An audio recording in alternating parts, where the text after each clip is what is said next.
The best thing you can do as a beginner is say, I am brand new. I'm going to ask all the questions that I can. Like, I just literally free myself up of anything that could block me from getting answers and knowledge that I need. Hey, my name is Jenna Kutcher, and I am obsessed with all things business, marketing, numbers, and helping you to navigate both the messy and the magical seasons of this thing called life. I'm a small town mama who took a $300 camera, grew a successful photo biz, and now I work from home and run a 7-figure online business. I teach you the tried and true secrets to building a career you adore. Shy away from the real talk? No way.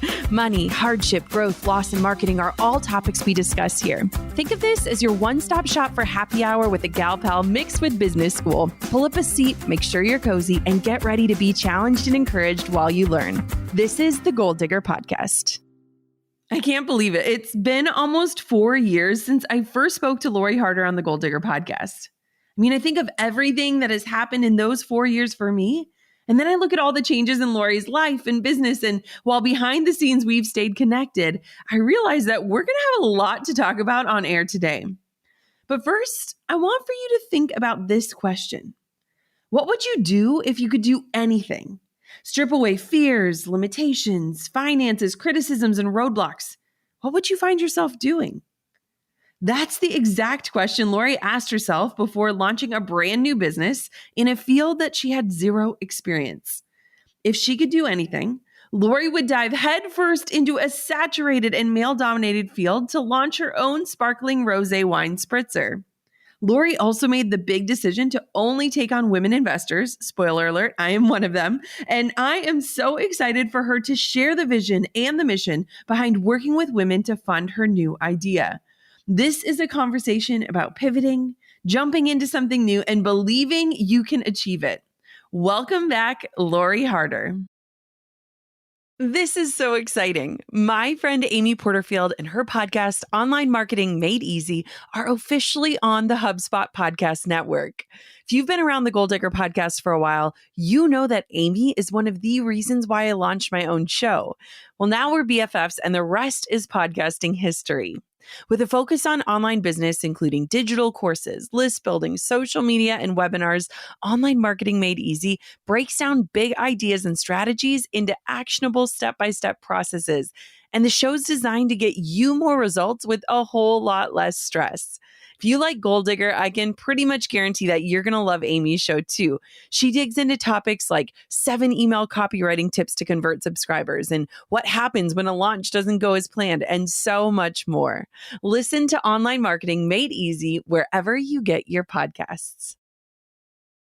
Okay, Lori, my friend, welcome back to the Goal Digger Podcast. Can you believe it's been 4 years since you've been on this show? Oh my God. First of all, I'm so excited to be back. And I remember like yesterday, exactly where I was recording the podcast with you. And I'm even more excited now because I think I've just gotten to know you so much more and we've been on this journey. And yeah, I cannot wait for this. It's so exciting because I don't know, whenever I think of like 4-year time chunks, I think of like the length of college or things like that and just how much transformation can happen in that amount of time. And it's beautiful because we've stayed connected over these last 4 years. And so I feel like this is a brand new interview. Like this is a new Lori that we get to kind of explore and talk about today. I couldn't agree more. I know that you're in that same place, like the person that you were. And just so people know listening, like the amount of things that can happen in 4 years, like you probably won't even be like fathoming what you'll be doing in 4 years. You're going to blow your own mind. Yes, I love it. Okay. So you went through this massive pivot. So walk us through quickly kind of what you've done in the past if people didn't hear your first interview, and then what you've decided to do now, because this transformation journey is just so inspiring to me. Oh, okay. So I came from the fitness world. I, growing up, knew that I wanted to do something in fitness. I used to watch, Fitness America on TV, and my family did not have whatsoever any healthy or fitness background. So for me, I had always to me, that was like what it meant to be strong and powerful and confident. I was like, okay, if they're fit and they're bouncing around on television, doing all of these, workout routines and all of these cool fitness routines, I'm like, that must be what it means to feel confident. So my entire life, I wanted to be a fitness mentor. I wanted to be on magazines. I wanted to show people that no matter what their background, they could do that too. So I really went that route for a long time. Opened my own gym. I quickly realized that transformation wasn't just about the body, and that without the mindset portion and without the food portion, you were just on a treadmill, no pun intended, like over and over and over the same thing. And I noticed that with every single client, if we didn't change or talk about changing their environment, change the people that they were around, change their belief system, that nothing would happen for me physically. Nothing that I measured would change. And it just became this like very clear pattern. So that got me really I was on my own journey of personal development because I had a lot of anxiety and a lot of beliefs that I wanted to overcome. So I started this journey of personal development quickly to realize that I wanted to add this into the business piece that I had already had. So the more that I got into personal development, the more I was like, not really sure I want to do this fitness thing anymore because I'm so into this. Like I'm just obsessed with this piece because this is where the transformation of your body comes from. This is where the transformation of your business comes from. And so that was the part that just I've been enamored with the, being able to change your mindset, no matter what your family background, no matter what you've believed in the past, no matter who you're around, like this ability to create these environments and these places in which you can create change. So I dove really deep into personal development, started women's events, hosted women's events, like large 500-person women's events for about 9 years, wrote a book, did a lot of different e-courses. That got me more into e-courses, not just on personal development, but then that got me into business as well, because I started to see how you could take these things that you've learned with, your mindset and what you believe in, apply them to business and watch these thoughts become things. Like watch these thoughts in your head that you think about become products, become, events that people are at, become books that people read. So it just kind of has transpired into the business world. So personal development into business, because as much as I loved personal development, I realized that without I was in personal development for women. Like I really worked with a lot of women. It was the main clientele that I worked with. So I realized that without money, they couldn't support themselves with the things that they wanted to do, and without, a healthy mindset around money as well. So that's what also got me excited about business. And now I'm in this world of products, which is completely different. I thought I had 180 before. This is a completely different world that I'm in now. So I love your story, and I love just having a seat in the audience watching this all unfold for you, because it's been this incredible experience. And I feel like, Laura, you are absolutely incredible at shifting your identity and being welcome to the shifts. And I feel like, especially nowadays, women are really questioning, like, who am I and what am I supposed to do? And, what if this path that I'm on, it wasn't the right path in the first place, or they land in these places that they dreamt of being and it doesn't feel quite like how they thought it would. And I think that you've just done this incredible job at kind of embracing transition and transformation and these identity shifts. So walk me through a little bit more about what this new industry is, what you're stepping into, and then we'll kind of get into the why behind it. Oh, thank you for that. It never feels graceful when you're doing it. But it always, I just want to share, for me, there's been really clear times where I know I'm supposed to pivot, and it shows up in, I've been in my dream. I've lived that dream. And it's a really weird place when you are like, wait, writing a book was my dream. Having these women's events was my dream. Waking up in a place where you're like, but I thought this was the dream. And it feels like the energy from that thing is like not there as much anymore. And it's slowly starting to, like, you're starting to not feel as excited every single day, no matter what you do. Like usually I can reframe, and Jenna, I know you're so good with like reframing. Okay, I might be doing the mundane over and over in this thing, but let's reframe and get back into it and get re-excited. Well, I definitely did that for quite a few years. And towards the end there, after I had written the book and I did the book tour, and, the next logical step for me was to do more courses and write another book, except my soul was like, that's not it. And then the problem was my soul, my brain, my life was not reflecting back to me what the next thing was yet. So I was feeling really like, who am I? It was like when I had kind of finished up in fitness, I had done some fitness competitions and ended up winning them after so many years. Did not happen for me right away. And I just remember being like, I don't know what's next. Yeah. And so I definitely had that in between where I was and what I'm doing now. And I'll tell you what I'm doing now in a minute. But I spent a good year asking myself some really deep questions, some really basic, some deep, some all of the things. And in between finishing the book and figuring out what in the heck I was supposed to do next, I was asking myself on walks every day, because if people don't have any, story about me, like Chris and I, my husband has been walking just about every single day since we've been married, and we've been married for like 16 years now. So walking has been such a huge part of working out all of our problems of the world. So on walks, I would ask myself, if I had all the money, all the time, and all the network in the world, which, by the way, I did not have any of those things. I did to an extent, but I didn't want to ask questions with these like self-inflicted ceilings on them. I wanted to know what I would be doing if I didn't put a cap on anything or an old story or a past belief. So if I had all the money all the time and all the network in the world, what would I be doing? And I was on a walk one day with Chris and I said, you know what? I would have a champagne company. I love champagne. It's celebratory. It's at every event. I want to be connecting with other women. I want it to add to their stuff. I want it to be something that I can create, events around, or I want it to be something that can create better conversations. Maybe I'd have like questions on the back. And then I immediately said, well, that's stupid. Like I could never do that. Like, what am I thinking? That's like ridiculous. Like I went to this place of like all of the energy. I felt so alive talking about it. I was like, that would be so much fun.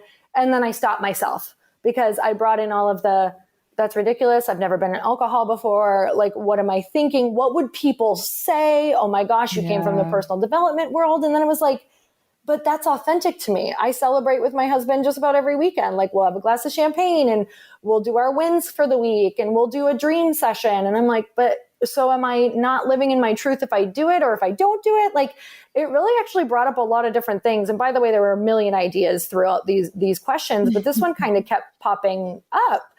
And so I allowed myself to just go down those roads over and over and over again.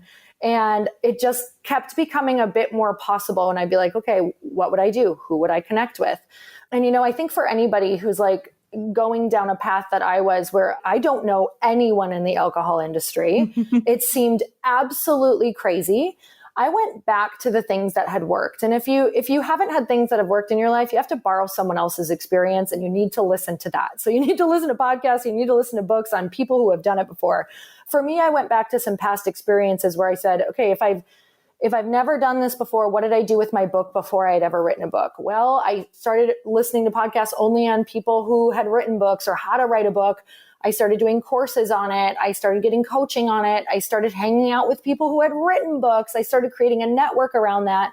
And it's really been what it's always been for me. It has been getting so immersed into an environment, like flipping your current environment slowly into the next environment that you go or that you want to go, because your environment will have such an impact on you that if you're in a different environment enough, you can't help but become it.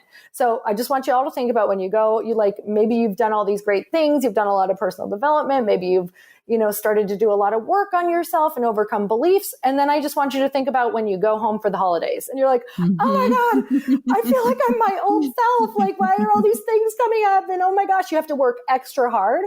It's because you have changed the majority of your time into a new environment. And that's going to reflect back on it's going to help you grow. It's going to reflect back to you who the person that you want to be.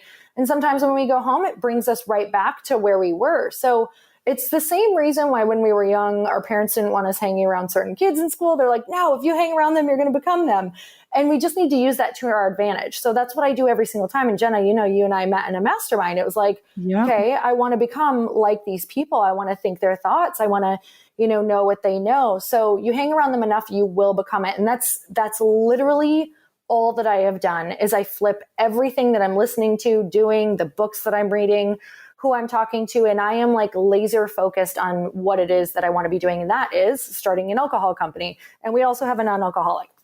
It's so wild, Lori. I love this so much because first off, when you're talking about when you go home for the holidays and you revert to your old self, like I swear I would eat ramen noodles and watch HGTV until I fell asleep on the couch. Every time I went home, regardless of it. Yes. Like, who am I? What is happening? This is so weird. But I think what's so beautiful too is I think a lot of times we go through that process that you went through where you have that idea, that spark. I mean, the other day I was with some college friends. I've known them for over a decade, and I said, we were out just hanging out, and I was like, if you could do anything, what would you do? And like one of my friends, he's an engineer, and he's like, I'd be a middle school shop teacher. One of my friends, she's in marketing, and she's like, I'd be a bartender. And one of my friends is a dietitian, and she's like, I'd actually love to start a bakery. And it was all of these things where then I could cycle through the logistics and the reasons why they would never do them. And I think that entrepreneurship is taking all of those paths that your brain leads you down of why this won't work and eliminating them to focus on the one thing, which is why this could work or why this will work. And I think you've done that in such an amazing way. And it's so cool too, because it's like when we get so excited that we become obsessed, that should signal so much in us. Like our world is walking around like half passionate, half alive, half awake to the fact that we're living. And so the fact that you're like, I'm going all in, I'm going to learn everything. I love that. So walk me through, you have this idea, you start to immerse yourself. Then what? I mean, there's so much that has to happen and so much that was unknown to you before diving into this. Walk me through what it's looked like. Okay, this is going to be a tough one for everyone because it's super secret and it's going to be so hard. But I Googled how to start an alcohol company. And I got all my first steps. So, it's just, everyone's like, how would you, that's the question I get asked all the time. How would you even do that? And I was like, I had the same questions like on my walk. I was like, I don't know how to do this. And then I got back to my computer and I was like, you do this like everybody else does everything. You Google your first step. So what came up for me was all of a sudden words I'd never even heard of, like flavor houses. And, you'd start this, formulation. And it was like, okay, well, that seems logical. I need a formulation. And yay, that's the fun part. So I get to go into, research and development and trying all of this fun alcohol. So I went into essentially just, after deciding that this is what I wanted to do. And trust me, it took me a while to settle on this idea because it felt so opposite, Jenna. Like I had never even been in a product. It just felt really scary. So I wanted to make sure that I was still excited about it, but that I also wasn't going to talk myself out of it because I was afraid and it was new. So I really had to compile, like you said, I had to focus on why this could work and what were my unique advantages in this space, because I felt very disadvantaged. I didn't know how to put it in a retail space. It wasn't going to be just direct to consumer in the beginning, which by the way, it will start that way. And then we do want to go into retail, but you have to look at what your possible advantages are and you have to focus on those. And you have to look at why that could be disruptive in a positive way. And so, after Googling and seeing that I needed to get a formulator, I really did as much research as I could on formulators and got on the phone. This whole last year and a half has been finding out as much as I can and then quickly booking a call. And this is where your triggers on your enoughness are all going to come out because you're getting on calls that you think you're supposed to be a professional on already or sound smart. And that's going to stop you because I would get on the calls with these formulators or these possible investors. And the first thing that comes up is, oh my God, I'm stumbling. I don't even know what to ask you because you don't. You're just like, hi, I'm so new at this. And your best superpower in the beginning is to admit exactly where you're at. Don't try to sound smarter because you're not going to get the answers that you actually need. You're going to leave the call being like, why didn't they explain that to me? Or I didn't understand half the words. It was in all words I didn't understand. Like, the best thing you can do as a beginner is say, I am brand new. I'm going to ask all the questions that I can. I have this thing where, my friends, Rob and Kim Murgatroyd, call it stupid idea time. Like, I just literally free myself up of anything that could block me from getting answers and knowledge that I need.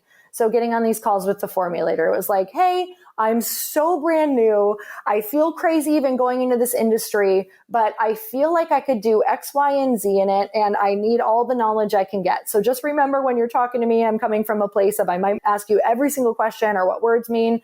Let's go. Like, what does this look like? What would my first steps be? And so that's how I would start piecing things together. And honestly, I feel like it creates this relationship between you and the person.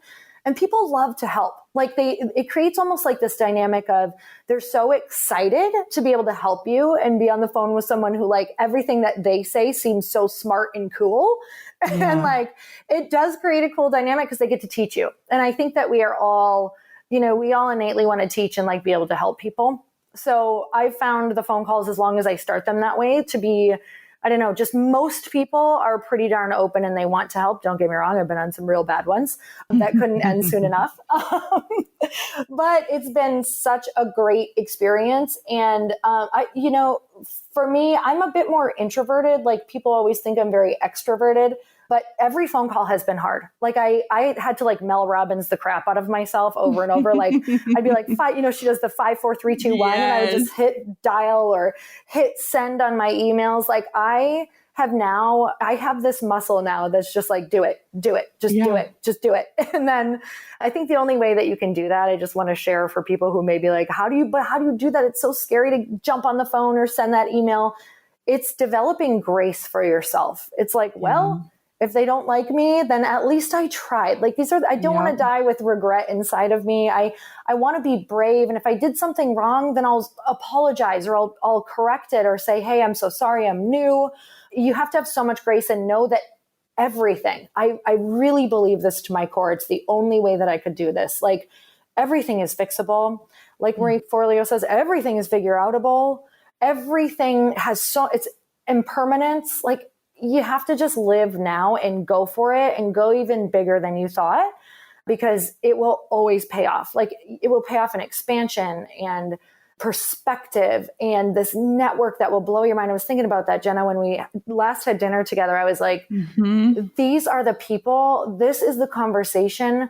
These are the things I have always wished for, but you can't get there until you are willing to grow as much as the people you want to be around. Like it has to be that equal energy, and it's so worth it. Like just for even those moments of dropping in with people and going, oh my God, this conversation is like decadent. Like it is so good. It's just filling my soul up. A brand new year. I'm not even sure how we got here so fast, but I am wildly grateful for another year with this podcast and of course with you. In this season of new beginnings, making a lasting impact on our businesses and customers is more important than ever. If you haven't already implemented a CRM platform into your business, well, now is the time. CRM, or Customer Relationship Management, is at the heart of turning your side hustle into your success story and your customers into your fans. Reach your customers wherever, whenever with ease, thanks to HubSpot's intuitive visual workflows and bot builders. You'll create scalable, automated marketing campaigns across email, social media, web, and customer chat so that your customers hear your messages loud and clear. A HubSpot CRM platform adapts your content for multiple device types so your customers have a great experience no matter where they're viewing it. Learn more about how you can transform your customer experience with a HubSpot CRM platform at HubSpot.com.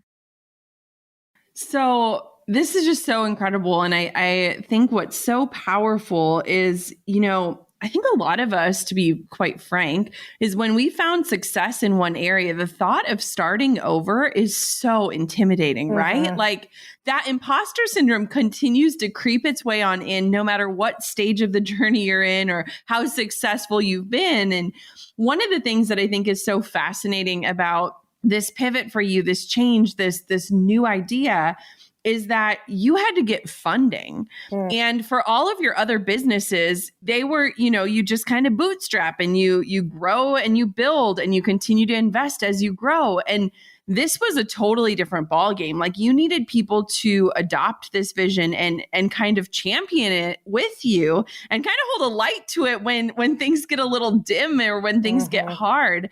And one thing I remember just sitting by your pool just a few months ago, we were talking about how you were like, I want to be female funded.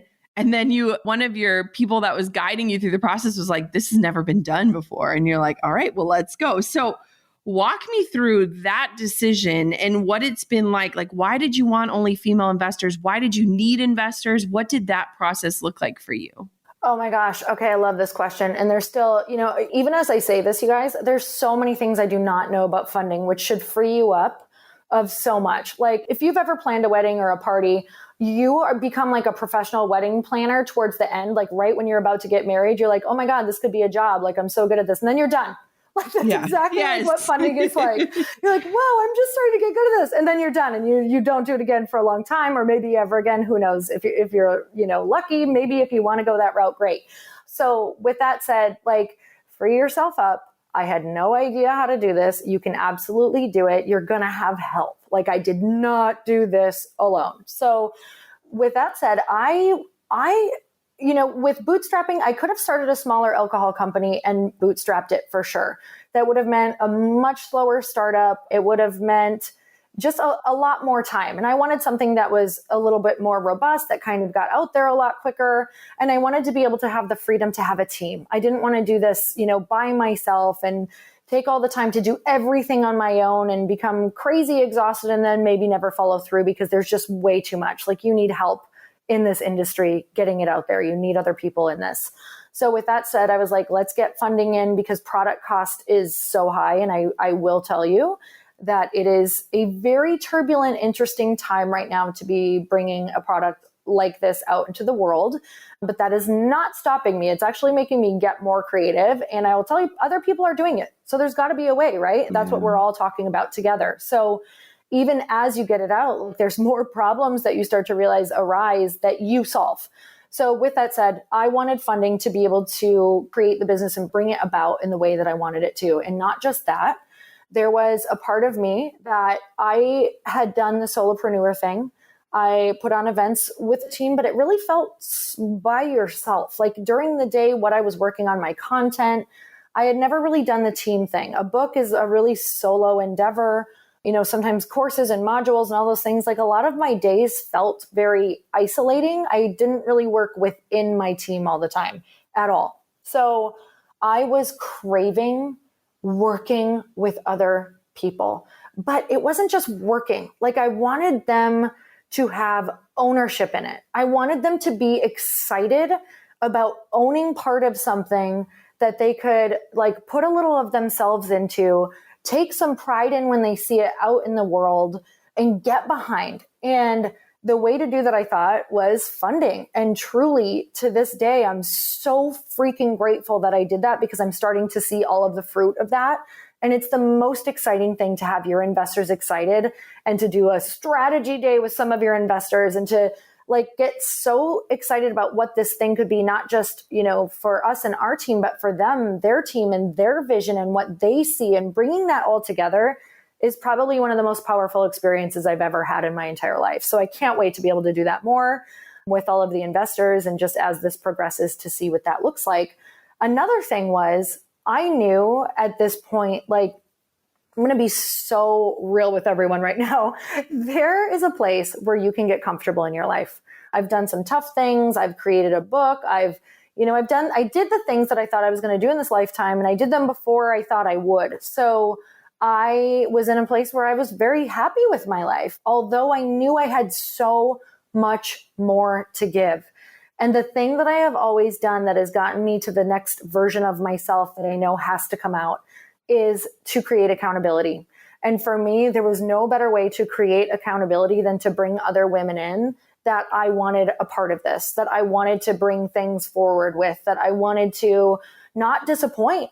Like, there is a level in your business and your life that you need to create a really powerful pain point for yourself so that you push through on those hard days, or really incredible people so that you keep showing up. Because I will tell you, there has been more challenges already in this short amount of time that I have pushed through that I don't actually know if I was just bootstrapping this, if I would have said, you know what, this is way harder than I thought. I think I'm going to do something else. Like I'll write another book, or I'll do X, Y, and Z. And I'm so glad that the feeling of having these investors is like holding me to a version of myself that I know I would not reach on my own. I know I would have tapped out. I know that about myself. So I think that my higher self made me get investors. And because I have moments where I'm like, oh my God, what did I do? This is so much pressure. Why didn't I just build super slow and, do all these things and like just do it totally different and let myself take my time? And I'm like, no, because I wouldn't have been happy. That wouldn't have been like what I was called to do, because this was an actual like vision. Like this was in my meditation. This was in, it wasn't just right away. It wasn't just like a lightning bolt, like, here it is. Here's what you're supposed to do. It came in pieces. Like I always share the story about like your vision comes in pieces, like how you get it from IKEA pretty much. It's like you go to IKEA, you see this glorious, like maybe this, kitchen set that you see. You're like, that's the one, that's the kitchen that I want. You get a glimpse of it. You're not there for long, but you just know you love it.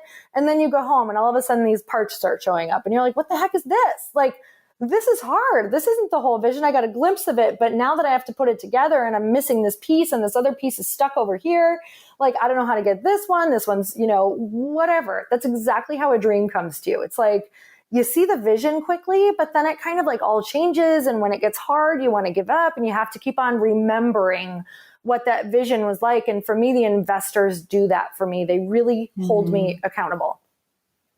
It's so cool. I mean, I'm honored to be an investor, and it was so amazing because honestly, Lori, I don't even know if you know this, but we had dinner with Chris and Lori when we were in Arizona, and it was the last drinks that I had before I found out I was pregnant. So,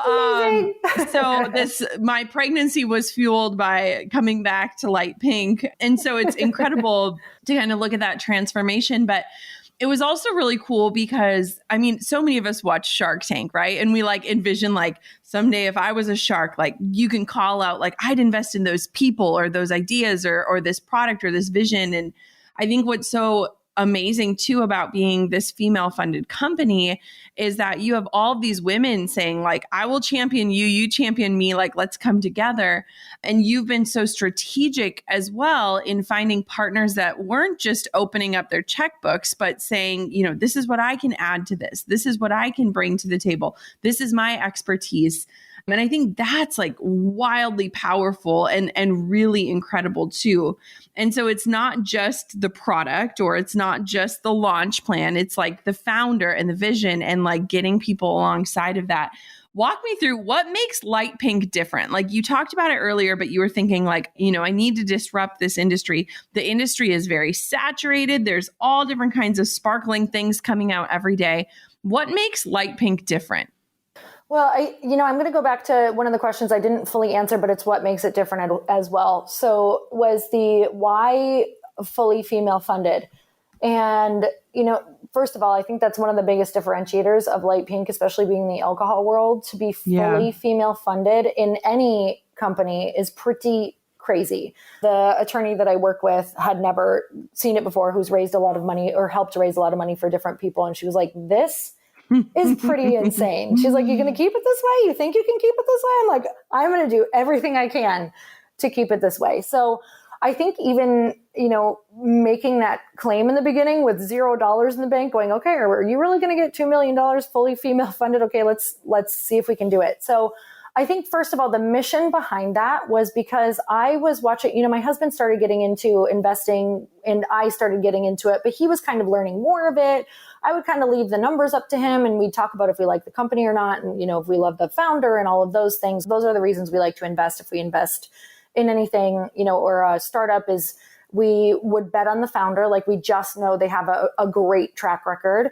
Has to be something that we would love and are excited about. So we're super excited to share it. And then it's also something where we think that we could probably learn from it, get an education. And, if for some reason it didn't like go over or it didn't hit, like we would also be okay with that. That's kind of our place where we invest. So with that said, he was having these conversations a lot more than I was.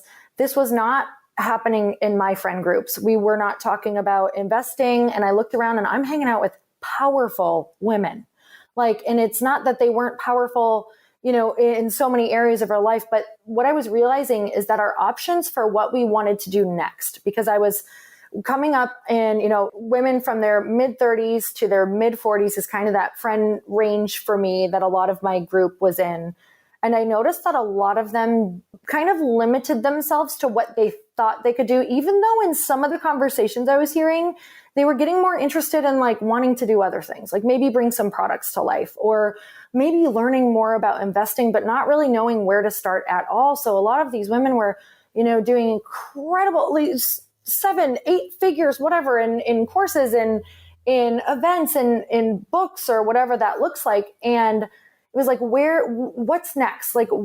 I don't know what I can do after this, because the conversations kind of stopped at certain places. And I just had this realization that when I would go to dinner with my husband and his friends, and when I go to dinner with my girlfriends, we were talking about very different things.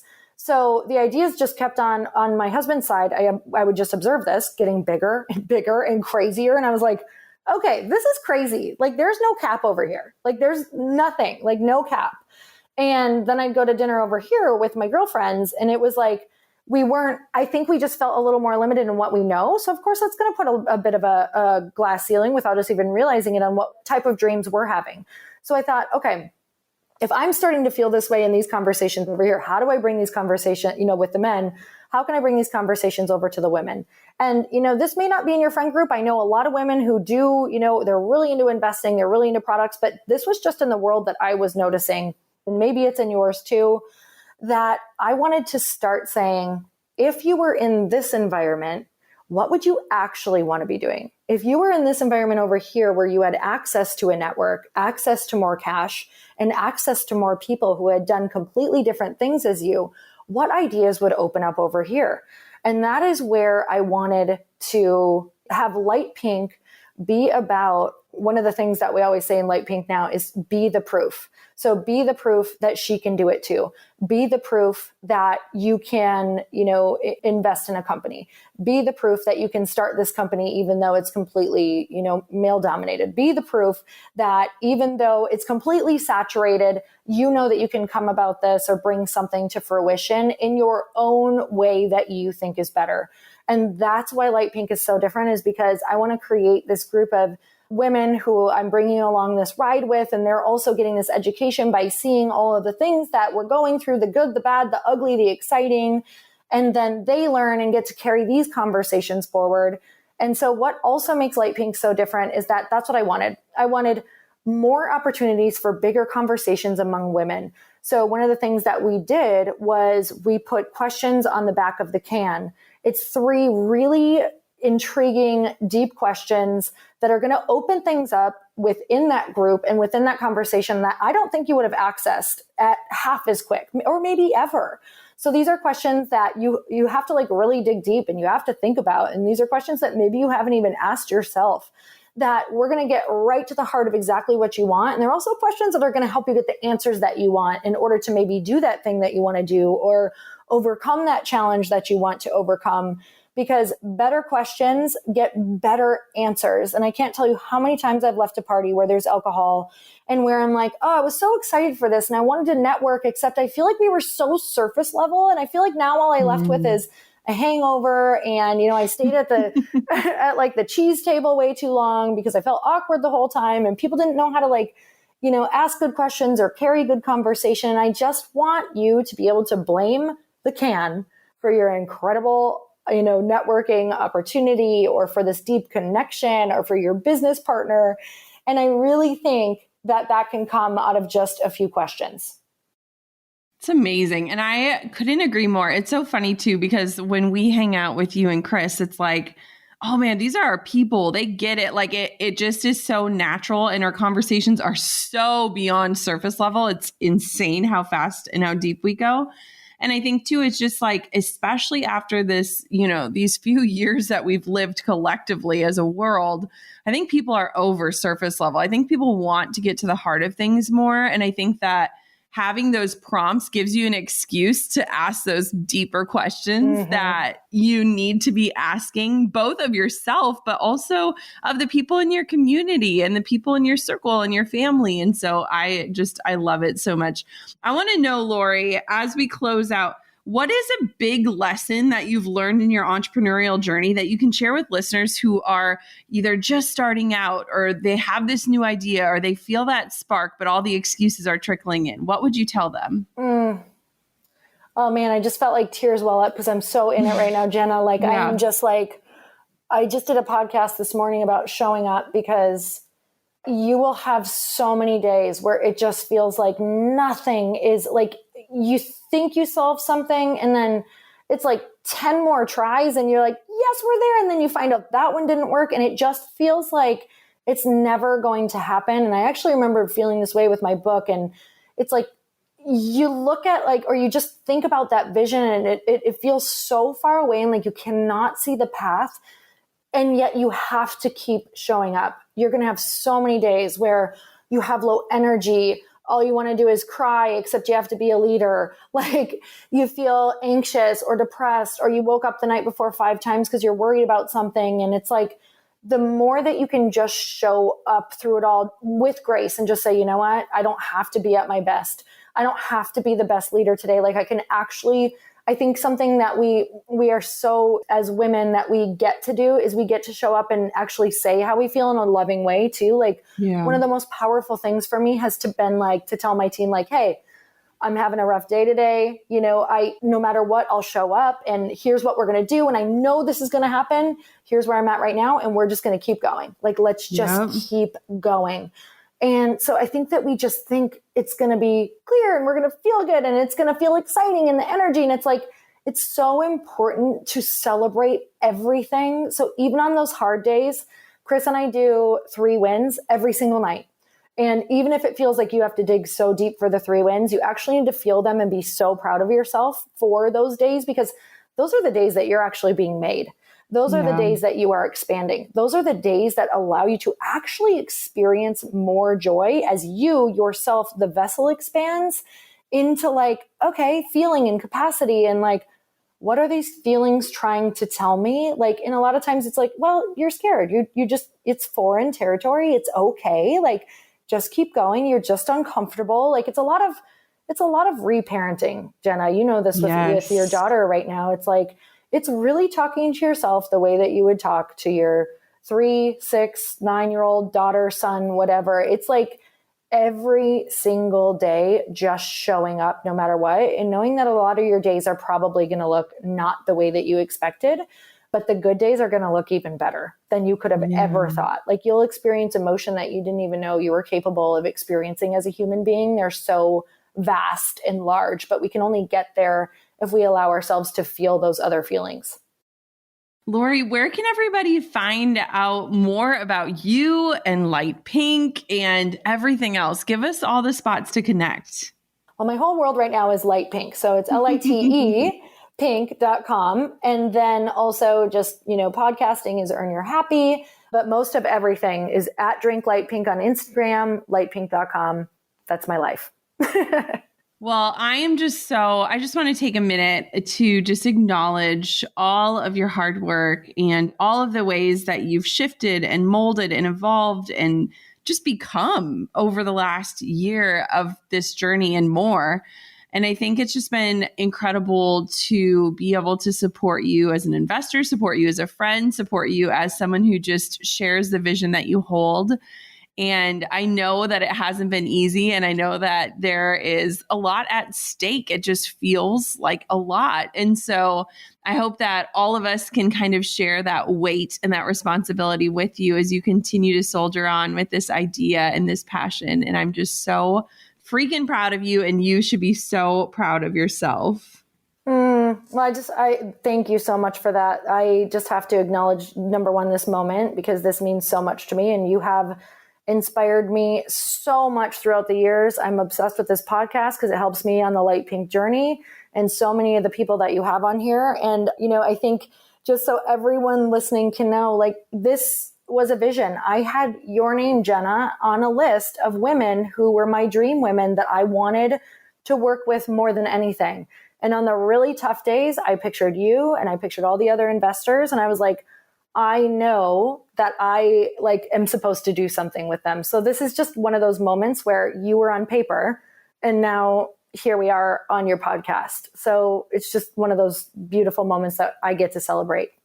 I wish I could pop the top and cheers you virtually, but we'll do it over FaceTime until we can be in person. But just congratulations. And thank you so much for coming on the Goal Digger podcast again.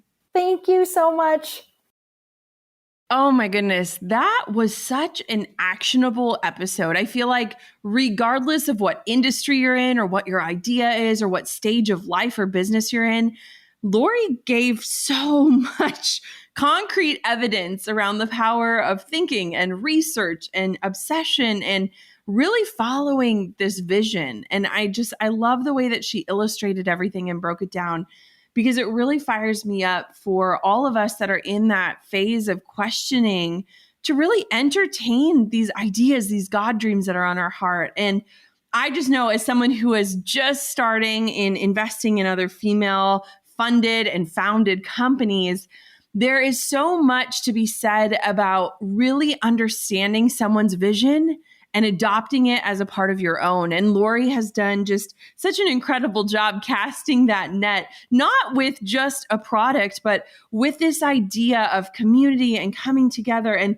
getting to the deep stuff. And she is just incredible at that. So it's just been an incredible journey to watch and follow. And if you like sparkling rosé or anything in the spritzer area, I really encourage you to try light pink. It is honestly one of my favorite drinks. It's something that you can have 1 or 3 of, not feel it in the morning. It is actually light in that sense. And I just love the meaning behind the brand and the founder, of course. So thank you so much for tuning in to another episode of the Goal Digger podcast. Thank you to Lori for coming back on the show. And cheers to you, goal diggers. Until next time, keep on digging your biggest goals. I'm over here giving you a virtual high five because you just finished another episode of the Goal Digger podcast. Did that go by way too fast for anyone else? If you want more, head over to goaldiggerpodcast.com for show notes and all the discount codes from today's sponsors. And if you're looking for a new crew of movers and shakers like you to bounce ideas and ask questions, be sure to join my exclusive community for goal diggers on Facebook. The link's waiting for you at goaldiggerpodcast.com.